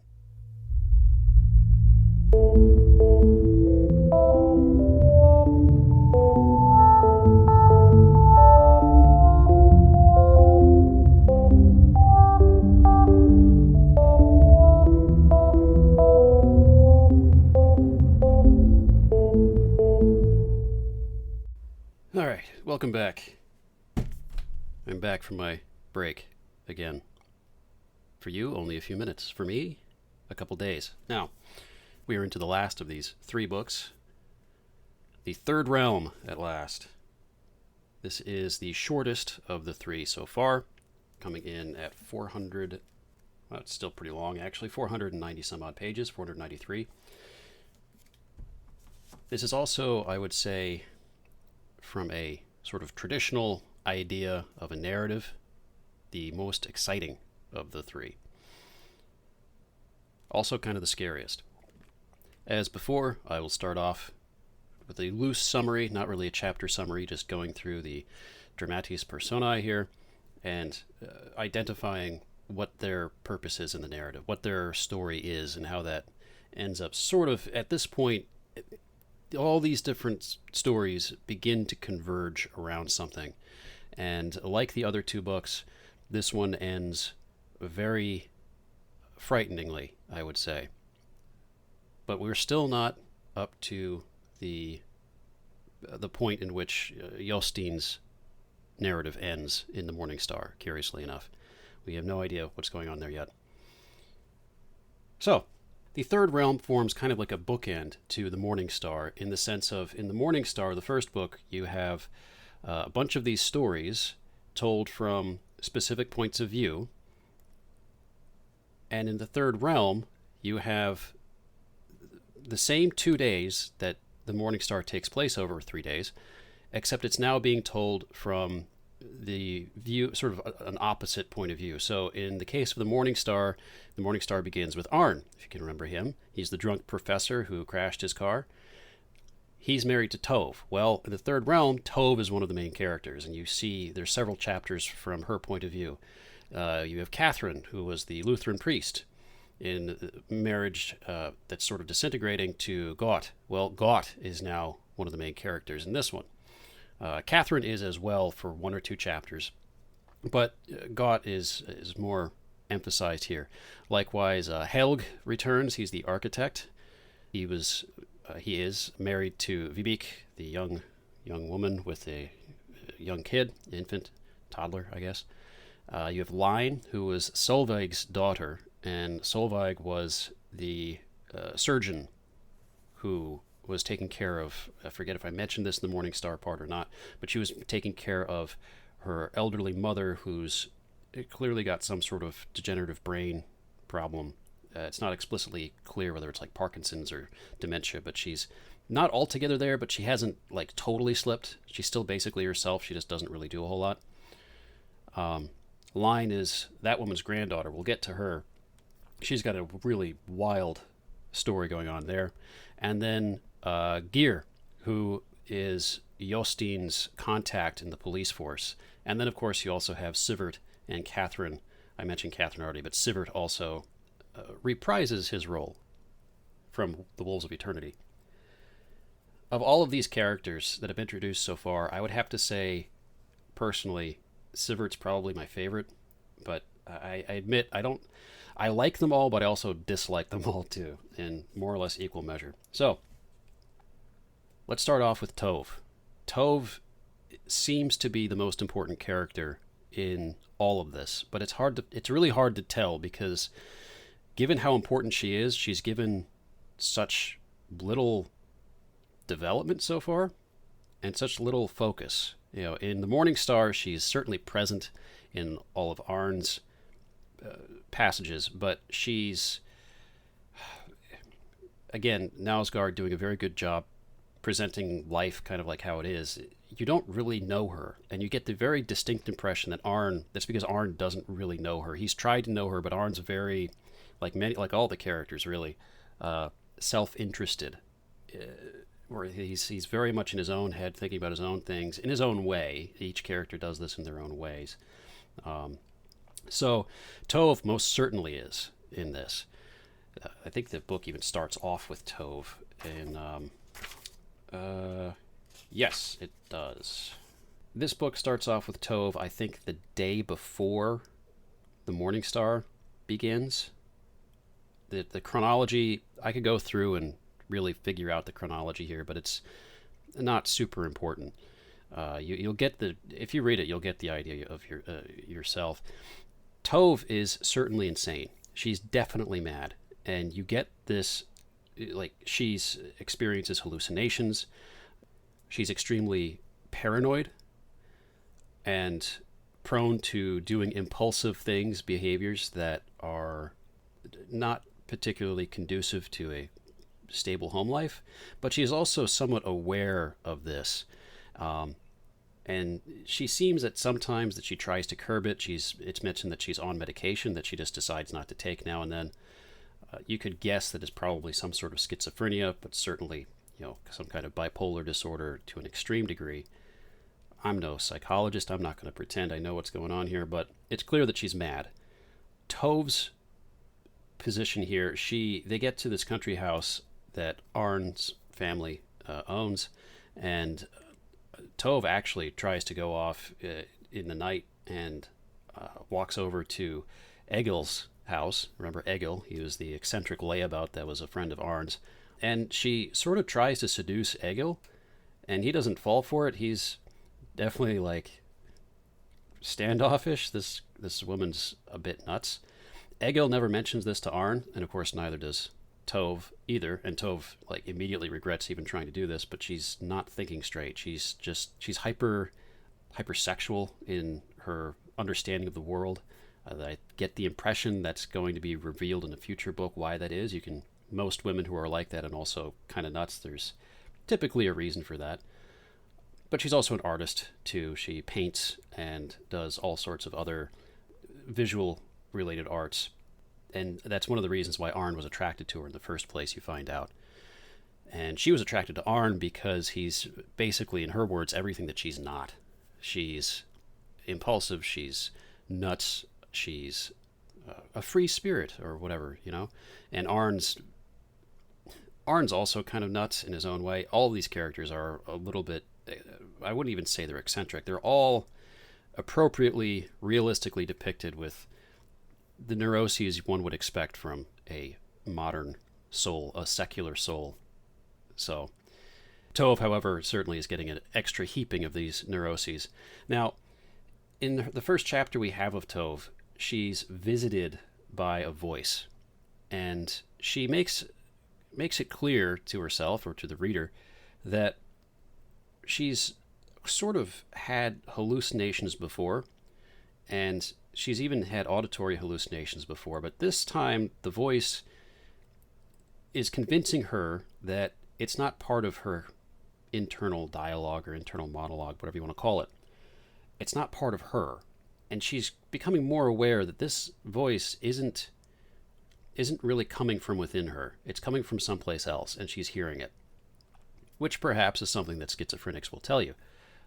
It's hard to say. I don't want to overstep my bounds as speaking in terms such as these, but she, from a narrative perspective, from the audience's or the reader's perspective, it certainly seems like she doesn't know what to make of this voice, other than the fact that it's certainly malicious. It is feeding into all of the negative traits that she has about blaming herself for things that aren't necessarily her problem, blaming other people for things that might actually be her problem, making her just feel like crap. To be perfectly honest with you, those of you with a prayer life will probably have had similar kinds of feelings, but rarely is it in quite so explicit, loud voice of the preternatural coming to prey on you in your weakest moments. Tove is experiencing that full blown, in my opinion. Given what the rest of the book is about and the paranormal elements across all three of these books, I really believe Knausgaard's really making a point. Like, this is the demonic. The demonic is preying on her very heavily. What he's saying about mental illness and the demonic, I don't know, because he doesn't come out and explicitly say anything. My opinion is Tove is already mentally ill. She already does have serious psychological problems, probably caused by either just some people just are luck of the draw, and some people they'll be exacerbated or even caused by some sort of trauma earlier in life. I'm going to guess it's the latter in Tove's part, just how she's depicted the kinds of things that she's up to. But we don't know. Her background isn't super... do we? Wait a second. Do we? I feel like it is actually mentioned that she was abused. I wish I'd taken notes when I read these. But I think it is mentioned that she was abused when she was younger by her dad or something like that. Shoot, I don't remember. Anyway, the depths to which this occurred is not made known. And like I said, we still have 2 more books to get through that I haven't read because they're not in English yet. She experiences this demonic thing, and the last part of her first chapter that she's on, this entity visits her in sort of the form of Arn, but it's also the form of her dad, and it's like it just looks all messed up. It doesn't look quite right, and I think this happens during a dream, and she decides that she doesn't want to sleep anymore, which causes problems. And then this gets into sort of feeds into the narrative that we see at the beginning in The Morning Star with Arn. Anyway, she's got her problems. Moving on from her, we get into Gott, Catherine's husband, Catherine the Lutheran priest's husband. He is a school teacher at an elementary school, and his story is fairly brief. Most of it concerns the fact that he doesn't trust his wife almost at all. Like, it's apparent that their relationship was already on the rocks, and the utterly bizarre things that Catherine was pulling in The Morning Star, just lying to him for no reason about stuff, sort of having a midlife crisis over seemingly nothing, by the way. Gott is almost completely had enough. He's really considering divorce to the point where he's like drawing up papers for it. In the meantime, he still has to go to work. He still has to go teach some of these school kids, and there's a particular student who is clearly has some problems at home, but mostly it's this, that she has an eating disorder. She seems stressed out. She doesn't playing truant numerous times. So he decides to talk to the school guidance counselor or nurse or psychologist. I think it's the school psychologist about it, who's probably just a social worker, let's be honest. And they go and pay a house visit to her. He calls her up beforehand to let her know he's coming, and they go over and talk to the mom, and he tries to talk to her, the girl, and nothing great comes of it. The mom is, frankly, understandably a little paranoid about the state, because he's just like, granted, again, realistic depiction here, she's, it doesn't seem obvious that there's any abuse happening at all, according to Gout. Gout doesn't seem to see any obvious signs of abuse, psychological or otherwise. The mom seems very, like, she seems like she's doing everything she can for her daughter. She seems very forward about this, but she's also somebody who's extremely hesitant to let the state into the house. Now, this is, I think, the second major time we see this type of theme play up in the Morningstar series. The previous one being, the previous time being with Sivert's ruminations, private ruminations about what the state's role should be in governance and in private life, and the fact that the state really should have very little role in private life, especially owing to his anti-communist sympathies growing up at the height of the Cold War. Well, in the case of Sivert, we never see that actually affect his life much. It might affect some of his conversations now and then, or what he thinks of people, but it doesn't really affect his life because none of that ever happens to him. In this case, the case of this mother, who's, again, should have taken notes, but name whose escapes me, what Gott recognizes, Gott seems to see that she does have love for her daughter and is worried about her, but she's also kind of trapped in this state because it looks bad, and she recognizes that it looks bad.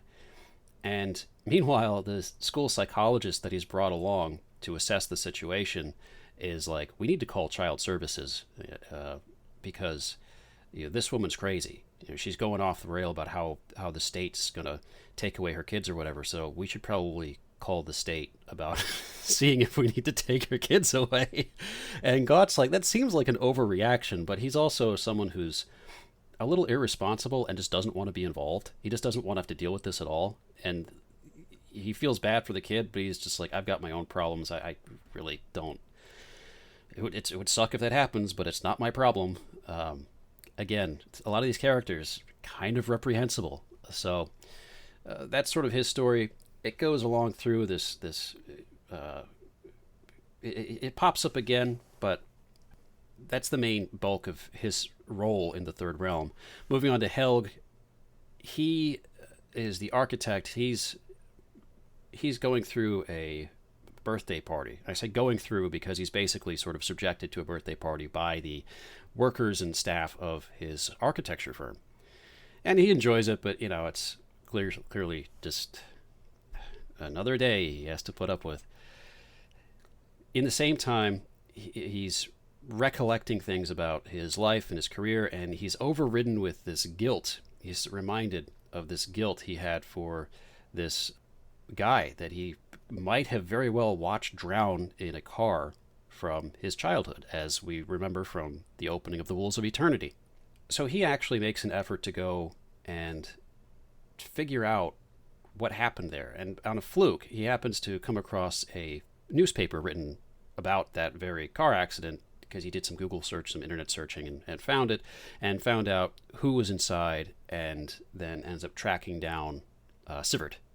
And he ends up finding him, and they have some kind of lunch together. It's a little awkward, but Sivert doesn't hold any blame to Helg for not helping out when he probably could have, because he's just like, you were a kid. He's very understanding about that. It's just, these things happen. I certainly wouldn't blame you. And of course, if I was in Sivert's case, I would probably have the same attitude, especially at first, because imagine your dad dies when you're, 10, 12, whatever, and then some 40 years later, 35, 40 years later, like they're both middle-aged. At this point, I think they're in their mid-50s or close to 60, and some guy just dials you up out of the blue. He happens to be a famous architect, famous enough that you kind of recognize, like, oh, you worked on this building. Ah, cool. And he's like, I watched your dad die and didn't do anything about it. What do you even say to that? And Knausgaard does a good job sort of depicting both sides of that conversation of this guy who's guilty about it and can't stop thinking about it, and also the guy who's like, okay. hey, don't be so hard on yourself, man. You're beating yourself up. It's very funny, actually. It's actually kind of funny. Tragic in some sense, but funny and appropriate. He does a good job depicting it in the levity that it deserves, but also with Sivert just really out of his depth. Like, I don't even know. It was my own dad, but it's like, it's been so long. I've kind of gotten over it. I'm not that bent out of shape about it. So that was good. Meanwhile, after this is when Helg goes back home, or he finishes up some office work or something. He goes back home, and that's when the excitement happens with the kid that was in the storage unit of the apartment building's basement, which Vibeke comes across, which we saw in the Morning Star, and the police are already there by the time that Helg gets back home. And so he's questioned by the police. He gives whatever statements he can about it, and the kid is taken away. I think the kid's being taken away at that very moment. And we'll find out more about that kid, because the whole sort of mystery of what's going on is much more present in this book than it is in the other two. So we'll return to that kid at the end. We'll return to that kid at the end of this. Line's story. She is a college student who is not having a good time in school. She is also, Knausgaard does a good job depicting this, in love with the creep. She's fallen in love with the lunatic creep who goes by the name of Valdemar. It's pretty obvious that this is, I'll share my thoughts about what's going on with this at the end, but remember how in the Morning Star there was a lot of stuff about, or just some mentions of black metal, and this black metal band that was into satanic worship that all got killed? We're getting to that. That's going to come up in the next segment with Gear. But with Line, there's this fellow who's attending college, attending the same university that she is, or he just hangs around. And he's very detached, very stoic. Seems like he could be a sociopath, but I don't think he is. I think he's just weird. And at the same time, there's these rumors around about this particular black metal band that does no recording. It's like recorded one thing, and everything else they only do live shows, but they're secret. You have to be invited to them. Well, it turns out that the guy that she's in love with is that guy, and he's pursuing her actively. But it's very weird. Like they'll run into each other at a bar and talk for a while about sort of esoteric stuff, and then he'll walk her home and then just leave, like not try to get in her pants or not try to go inside or invite himself in or anything like that. Just sort of gentlemanly, but also definitely a little weird. It's good that he's not trying to skip the steps in between, but it's clear that he's very socially awkward and fairly intelligent. I wouldn't say he's super intelligent because of what we find out later, but his head's in the clouds. We don't have a chapter from his point of view, just from Line's. Well, she's originally just going to break it all off with him because of an event that occurs and kind of freaks her out, but then she decides not to. She decides maybe to give him a chance. And he sends her a message saying that he's going to be in Sweden doing a show, basically, and has to be there for like the next couple weeks setting everything up. And if she wants to see him again, he'll meet her on the platform of the train station in the town that he's at in Sweden on a particular date. So she takes him up on it. She tells her friends that she's going someplace for the weekend, not to where she's actually going to. Hops on a train, skips town, goes over, is picked up not by him but by a friend of his, who's also he's a bit more laid back, a bit more chill, but also kind of standoffish, and he just probably just doesn't know what to say to her. And they drive for like 2 or 3 hours out into the country, very remote, to a farm that you have to access by dirt road. And when they get there, they have to then walk a little bit ways away from the car, and this friend of his tells her she has to leave her phone there. Like she can't bring her phone in. There's no phones allowed, which is already ringing alarm bells in her head for understandable reasons. But when they get there, it's kind of like a hippie thing. There's a whole bunch of people around. None of them live there. They're all kind of camping there.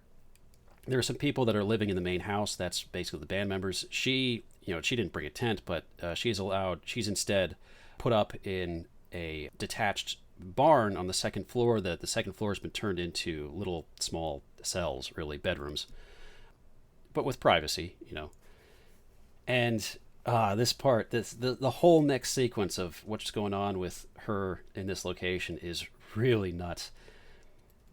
He puts on the show. She goes, she meets some people, and everybody's just in awe of this particular guy because he's doing things musically that other people haven't done before, they say. And his live shows are just apparently fantastic. And he's going to be performing for like 3 nights in a row, basically. And she's there for the first night. And it's kind of like a party. She goes around, she has fun. She hasn't seen him yet at all. He hasn't made any appearance. And then there's the show. They go into one of the other buildings there that's all been set up for live performance.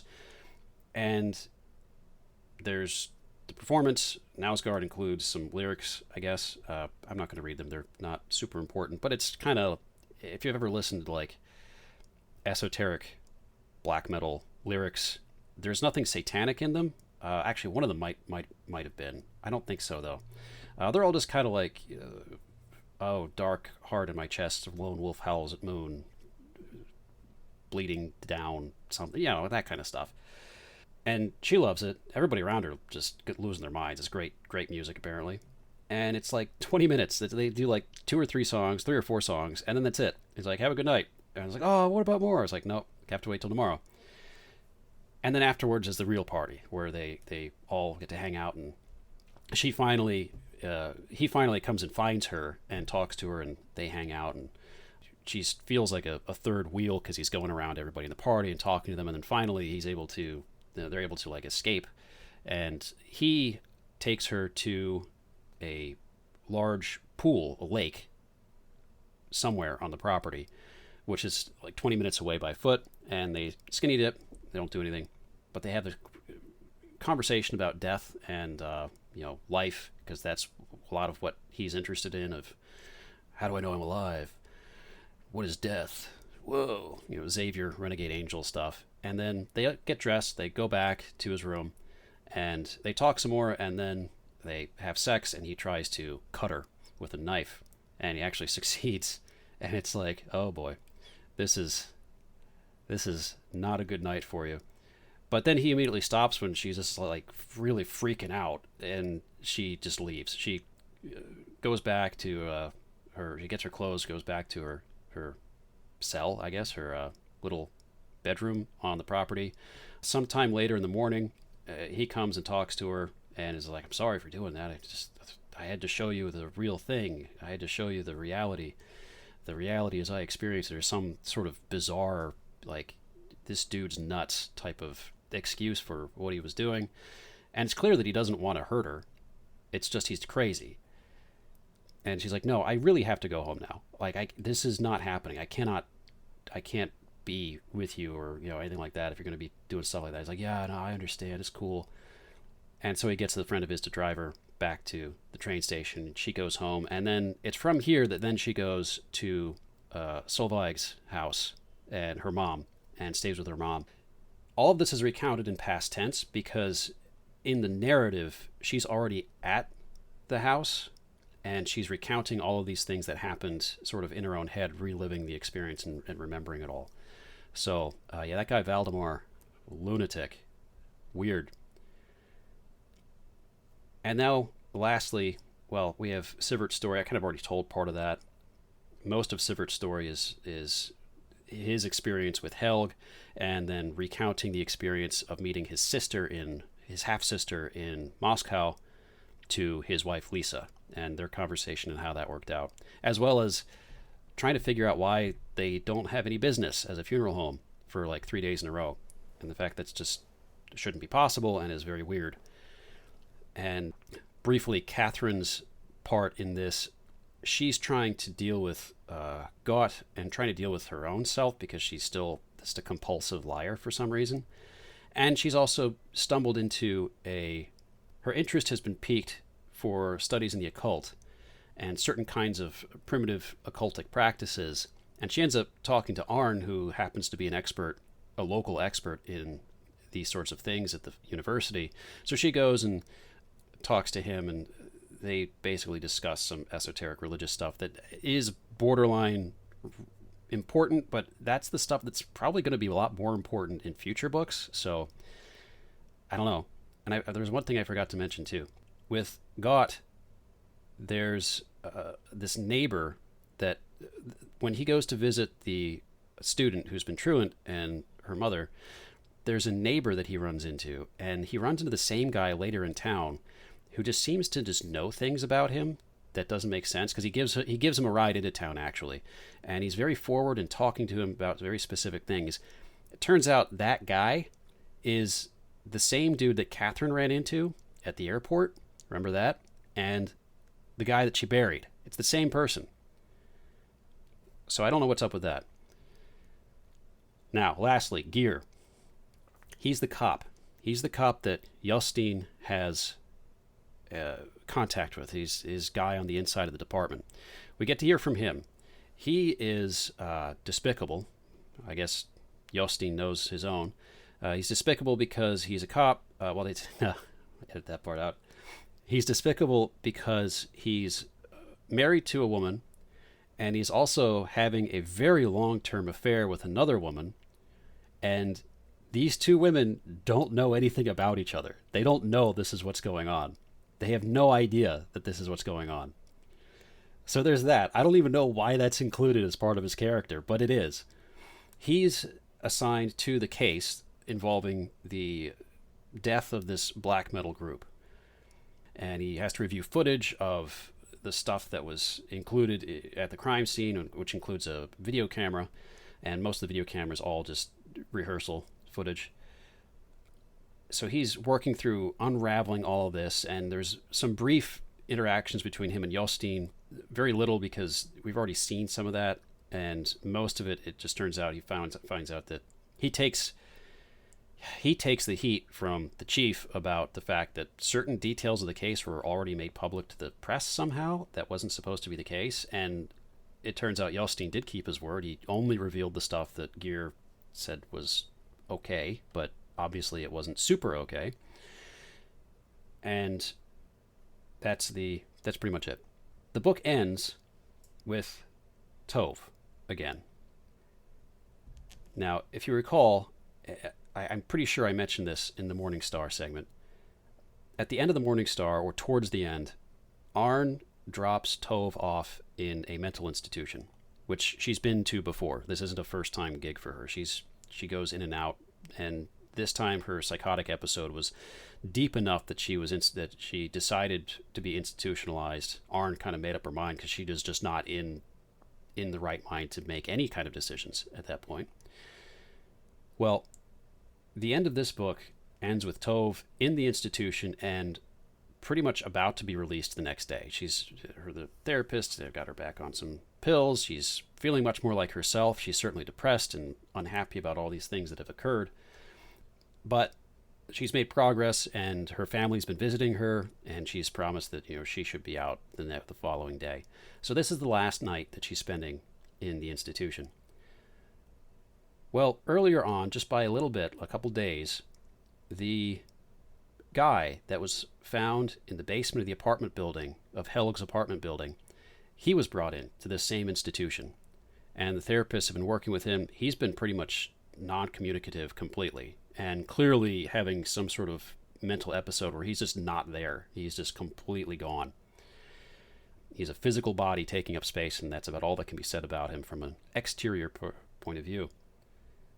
Well, the last night of Tove being in this place, he comes to her and talks to her, and it doesn't seem like he's himself anymore. Not that we have any idea what he was like before, but it's the voice that visited her at the very beginning of this book. He has the same voice. and it's talking to her the same way as it was talking to her in the beginning. And I don't think this really counts as spoilers because I don't think any of you are going to read this anyway. Oh, yeah, this is the other thing too. One of her sons has this tick, this physical tick that he does where he'll like bob his mouth like a fish a little bit. And it's just a nervous tick of some sort. But, he might have some very minor mental thing going on, but all the other indications seem like he's totally fine. Because it'll just like tilt his head to the side and his mouth will move like a fish. This guy in the institution, the black metal guy, not Valdemar, the guy that's found in the basement, he does the same tick to her when he visits her this evening. The only time he's done it. So he's like taking on aspects of different people that she knows. Remember when the voice is doing that, I think, the voice that's, I guess, controlling this guy now. Anyway, he tells her that this is the last day that you've served, that she has served her purpose, and she wants to know what that purpose is. Like, what are you talking about? And she doesn't understand anything that he's saying. And he says, well, you'll just have to come with me and find out. And so she does. She walks out of her bedroom, I guess, and everybody on the whole floor is asleep. The lights are all on. Nobody's aware of anything. And as she follows him, she says that the star outside of her window is still shining, and then it stops shining, and that's the end of the book. I don't know what to make of that. Not that I have to. There's two more of these things. At least one. I'm pretty sure there's two more of these things. Which will, given the rate at which these are translated, it's probably going to be 2 more years before we find out. I don't know. So that's the summary of the whole thing so far. I've left a lot out. I've left a lot in. But that's the summary. So here you have this mystery about, what are the main mysteries here? What happened to the black metal band? We know that they died, but what's going on with that? What is Valdemar's relationship with those guys? Because it is mentioned that he's involved in the same scene, and they kind of looked up to him to some extent. What's going on with the ritual stuff that we've seen? We see again in the Third Realm, but we saw more of in the Morning Star. What was up with the guy that had the horns that Iselin... No, not Iselin. It was Turid. That Turid saw in the woods when she had to go chase that patient. What was up with Jostein's near-death experience? What's going on there? And what happens in 2 weeks when Jostein regains his consciousness? And tying all of that, I think, together is going to be Tove somehow. Assuming we still hear from her, because Knausgaard might very well just pull the rug and just be like, no, we don't. That's the last we hear of Tove, and that's the closest we get to understanding or seeing more directly of this preternatural behavior, this preternatural element to the world he's presenting here. It wouldn't surprise me if we just never see her again and she's just gone. Unlikely, but it wouldn't surprise me. And then on top of that, in addition to all the preternatural stuff that's going on, what was up with the second whole book, The Wolves of Eternity? Clearly, immortality is concerned here, and I think Knausgaard is trying to define something like what life is, and doing that by removing its obvious definition, which is, your life is defined by its beginning and ending, just like anything else is defined. It's the lines around it define something. And in the case of life, well, death is sort of the lines around it, at least to a secular mind. A note on Knausgaard's secular/religious background, what he is, I'll be honest, I don't know. I know he's not Catholic, but I don't know exactly what his beliefs are. I do know that he's not purely secular. He's certainly not an atheist, and he has studied Christianity in some depth, in quite a bit of depth. Now, I can say that, but what does that mean? I don't know. His second novel apparently deals very heavily with angelology, which is kind of cool. I actually have that on the shelf, and I haven't read it yet. But it's clear from this book that he is certainly willing to entertain at least rather eccentric ideas about life and death. Not super eccentric, but who knows? We haven't really. All we've seen so far have been glimpses of what's going on here. And then returning to what the mystery is here too, we have the star in the sky, the morning star itself, that when it begins shining, nobody dies, and we seem to get the impression, at least from Yevgeny's short chapter about delivering the cryogenic tube, that the dead are coming back to life. Well, that usually implies that it's the end times, wouldn't it? But then the star goes out at the end of the third realm. It's over. It's like whatever was going on is now done. Now, I think that's because, even from a narrative perspective, I think this preparation is now complete. He took him, 660 some odd, 870 some odd, and then 490 some odd. So we're looking at, 1,400 pages to get to the story. I get the impression that's what's going on here. We'll know better in January when the fourth book comes out. I've already pre-ordered it, so at least I think I did. I'm looking forward to it. What I find the most compelling about this story, and why I wanted to talk about it, and why I wanted to keep reading it also, wasn't just because I purchased the first book and I was like, oh, yeah, I gotta read the rest now. No, it was actually because he spends so much time depicting the characters as they are, as they're thinking they are, I should say. Not necessarily as they are, but as they believe themselves to be, in order to tell a story that definitely seems to be marching toward the eschaton. And that's going to be cool, because usually a story really just deals with the eschaton, or it's just a drama. You know, you have either it's like, oh, this is a story about the end of the world, and it's these big things that are happening, and you know, you've got some drama that's knit into it because you have to. It's part of the story, but you don't really spend enough time with the characters for it to be able to say anything worthwhile. Anything that it's saying that's worthwhile is being said because of the eschaton and not about the characters. If he's doing that here, if that is the direction this story is going, one, remarkably ambitious, and two, so far it's working. He's pulling it off, because it does seem like you have this massive cast of characters who, many of them are not even related to each other or interacting with each other at all. And they're all going about their daily lives, and these are their daily lives, and it's very believable. And if the direction of the story is the world is ending, it's going to be very interesting to see how he plays that out, because he could, based on these three books, the only three books of his I've read so far, I think he could make that work. I think he could make that work really, really well, and it could be really, really interesting. But I just don't know, because I really have no idea where it's going. Much like The Morning Star, I had no idea where that was going. The Wolves of Eternity, I had no idea where that was going. The Third Realm, I had some idea of where it was going based on the other two, but not really. So I'm looking forward to it.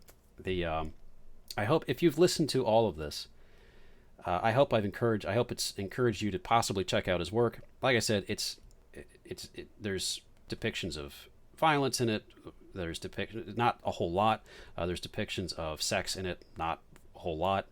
It really doesn't indulge in any of that stuff. The only thing it indulges in is really the sort of ways that people think.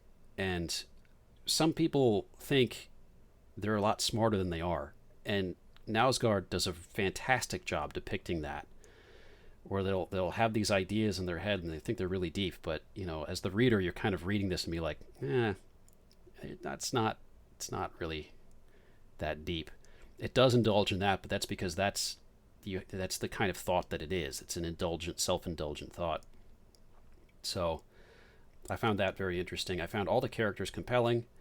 Some of them compelling enough to be annoying, like Catherine, certainly my least favorite character. Yostein's not far behind, but he's got a chance. We'll see what happens. Egil is not not a good. He's a well-defined character. He's just not a good guy. Arn's not a good guy. Like nobody's a good guy in this. Nobody's a good person in this. You have some that are better than others, but there's at the end of the day, it is very. He seems to break like the one rule for writing narrative fiction that I think is one that really shouldn't be transgressed, which is you should be trying to give the audience somebody to root for. And in this case, I don't really want to root for any of them. And if this ends up with a final judgment type of scenario in the last book and they all go to hell, it's going to be like, well, that's fitting. Or if they're all saved because they all sort of finally start cooperating with the grace that seems. I'm reading this into the book, but the grace that is being extended to them in some sense, they're just blind to it. I think there's very obvious sense in which this is the case, but since it's not explicitly stated, and it's implied if you have eyes to see, I guess, but it's implied in a way that it might not be intentional by Knausgaard. I kind of doubt that, but we'll see. When the next book comes out, I'll probably talk about it then. I don't know. We'll see if I have time. We'll see if I'm even still doing Pillbox episodes by then. I expect to. Who knows? And if the last book comes out and I'm able to write about it and it's good, I'm happy with it, then I might decide to actually write a piece for the site. But that's 2 years down the road. Who knows what's going to be happening then, man? All right. Well, if you've been listening to this for this long, I want to say thank you very much for listening. I hope that this has been, at the very least, entertaining or interesting. Maybe it's encouraged you to go out and read it yourself. I have seen virtually nothing about Knausgaard's books in English being talked about, being written about in the English side of things, especially these books. I've certainly seen stuff about his autobiography being written about, but that was written 15 years ago. This is practically brand new. You know, The Third Realm was just released last year in English. Because there's been nothing written about it or nothing talked about it except for some comments on Goodreads, I felt it kind of, these books are better than just to be unheard of. I think people could benefit from reading them. I think they are interesting. I think they're good too, and they're also very easy to read. Knausgaard's style is extremely accessible, even if his stories are structured a little strangely. Put it that way. Good. Well, thank you for listening. You can support my work at the usual places. I've got the links for those in the description. And you can read my work over at thepillarist.com. I've also registered a Substack, but I would prefer if you used my main site. And I hope you have a wonderful rest of your week.